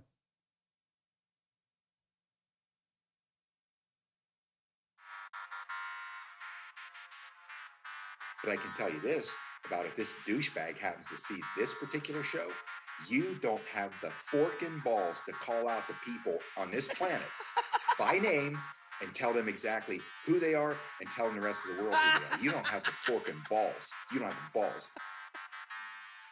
Okay, Scott. Here we go, I think I started some shit. Listen off, it's about to get lit. Get the place and best, you know that. Well, it's still got 73 viewers in here. We had decent live viewers in here tonight. Thank you. Here we go, I think I started some shit. Even after I announced I was leaving, it was still pretty high. Place and best, you know that stage is set. You better buckle up, cause you ain't seen. Good deal, Marita. Glad you pulled through. Well, listen, bitch, I came equipped with a quick wit and a 6 cents for the stupid shit. Where my true believer? Y'all need. Oh, if somebody wants to remind me, we can talk about the potential Iranian number station. We don't know if it's weird. We don't know what's going on with the. If you don't know what a number station is, you have to look it up, or I can tell you on the next show if somebody reminds me. But there was an Iranian one going on. It was weird. It's still going on, as far as I know. What's next? Trump in a dress, fucking Flynn on his desk. A retard in a vest, climbing up 5G towers, cause you told him if he did, he'd get fucking superpowers. I was going to talk about it tonight. Shit. Piss him off, it's about to get lit. You're good, Fell Runner. You know that's. Hope your kid's feeling better. You better buckle up, cause you ain't seen nothing yet. Here we go. Chat, remember where he parked. On number stations. Get the place in the best, you know that stage is set. You better buckle up, cause you ain't seen nothing yet. I used to find clues too when I was high on shrooms. I found myself a tunnel that led to Jason Q's bedroom. Open his closet, I found some of his meat rockets. I strapped them to my shoes and then I flew through the roof. I found myself in orbit strapped to an F-16. High on amphetamine with Trump in between. Put on a light coat of baby oil and saluted the troops. He tapped me on the shoulder and said, "This is gonna be it." That's right. Y'all got it. What? I'll get my files. What are you doing? Stop. Hold on. Fucking stop. Dude, come on. Seriously. My mom's an alcoholic. Oh, give me oh my God. Damn it. Here we go, I think I started some shit. Piss them off, it's about to get lit. Get the place in the best, you know that stage is set. You better buckle up, cause you ain't seen nothing yet. Here we go, I think I started some shit. Piss them off, it's about to get lit. Get the place in the best, you know that stage is set. You better buckle up, cause you ain't seen nothing yet. Round 3. Down goes Nino. Please say it isn't so. Got him backed up on the ropes, trying to ram it down his throat. Now things are getting rocking. He was doing so well. It's all over. Hands on his shoulders, they ringing his bell. You got Frog News Network doing no damn research. They rework and copy on cocks that came first. 9th inning, second string, and they acting like they know hitters. Ass on slow and bullshit and runs to the shitter. All this nonsense on my conscience. It's hard to sleep at night. Who the fuck is in my window with this time of the night? These parasites, these leeches, with all their secret meetings, teaching all you fucking cretins about baby-eating heathens. Believing in reasons with no meaning is bullshit. Will Bird motherfuckers out here busting the grifts. Here we go, I think I started some shit. Piss them off, it's about to get lit. Get the place in the best, you know that state. Good night, guys. You better buckle up, cause you ain't seen nothing.